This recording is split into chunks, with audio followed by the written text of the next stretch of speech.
प्रेरित चरित अध्याय 10 पद संख्या 25 से 26, 34 से 35 और 44 से 48 तक। जब पेतरुस उनके यहाँ आया तो कर्नेलियुस उससे मिला और उसने पेतरुस के चरणों पर गिरकर उसे प्रणाम किया। किंतु पेतरुस ने उसे यह कहते हुए उठाया, खड़े हो जाइए, मैं भी तो मनुष्य हूं। पेतरुस ने कहा, मैं अब अच्छी तरह समझ गया हूं कि ईश्वर किसी के साथ पक्षपात नहीं करता। मनुष्य किसी भी राष्ट्र का क्यों न हो, यदि वह ईश्वर पर श्रद्धा रखकर धर्माचरण करता है तो वह ईश्वर का कृपा पात्र बन जाता है। पेतरुस बोल ही रहा था कि पवित्र आत्मा सब सुनने वालों पर उतरा। पेतरुस के साथ आए हुए यहूदी विश्वासी यह देखकर चकित रह गए कि गैर यहूदियों को भी पवित्र आत्मा का वरदान मिला है, क्योंकि वे गैर यहूदियों को भिन्न भिन्न भाषाएं बोलते और ईश्वर की स्तुति करते सुन रहे थे। तब पेतरुस ने कहा, इन लोगों को हमारे ही समान पवित्र आत्मा का वरदान मिला है, तो क्या कोई इन्हें बपतिस्मा का जल देने से इनकार कर सकता है? और उसने उन्हें ईसा मसीह के नाम पर बपतिस्मा देने का आदेश दिया। तब उन्होंने पेतरुस से यह कहते हुए अनुरोध किया, आप कुछ दिन हमारे यहाँ रहिए। संत योहन का पहला पत्र अध्याय 4 पद संख्या 7 से 10 तक।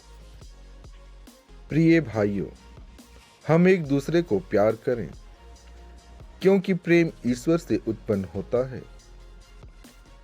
जो प्यार करता है वह ईश्वर की संतान है और ईश्वर को जानता है। जो प्यार नहीं करता वह ईश्वर को नहीं जानता, क्योंकि ईश्वर प्रेम है।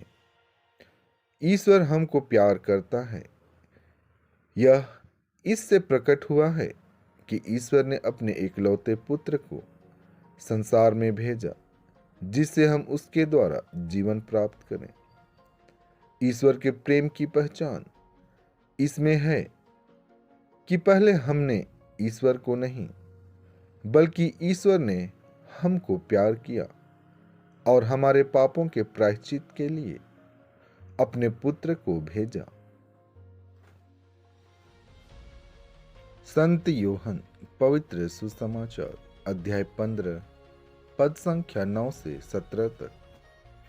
जिस प्रकार पिता ने मुझसे प्यार किया है, उसी प्रकार मैंने भी तुम लोगों को प्यार किया है। तुम मेरे प्रेम से दृढ़ बने रहो। यदि तुम मेरी आज्ञाओं का पालन करोगे तो मेरे प्रेम में दृढ़ बने रहोगे। मैंने भी अपने पिता की आज्ञाओं का पालन किया है और उसके प्रेम में दृढ़ बना रहता हूँ। मैंने तुम लोगों से यह इसलिए कहा है कि तुम मेरे आनंद के भागी बनो और तुम्हारा आनंद परिपूर्ण हो।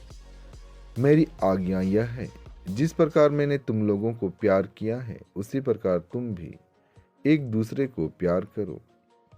इससे बड़ा प्रेम किसी का नहीं कि कोई अपने मित्रों के लिए अपने प्राण अर्पित कर दे।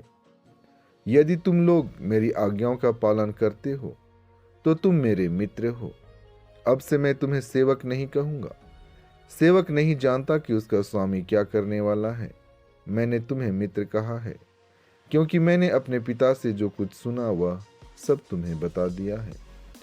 तुमने मुझे नहीं चुना, बल्कि मैंने तुम्हें इसलिए चुना और नियुक्त किया है कि तुम जाकर फल उत्पन्न करो, तुम्हारा फल बना रहे और तुम मेरा नाम लेकर पिता से जो मांगो वह तुम्हें वही प्रदान करे। मैं तुम लोगों को यह आज्ञा देता हूँ, एक दूसरे को प्यार करो। आमीन।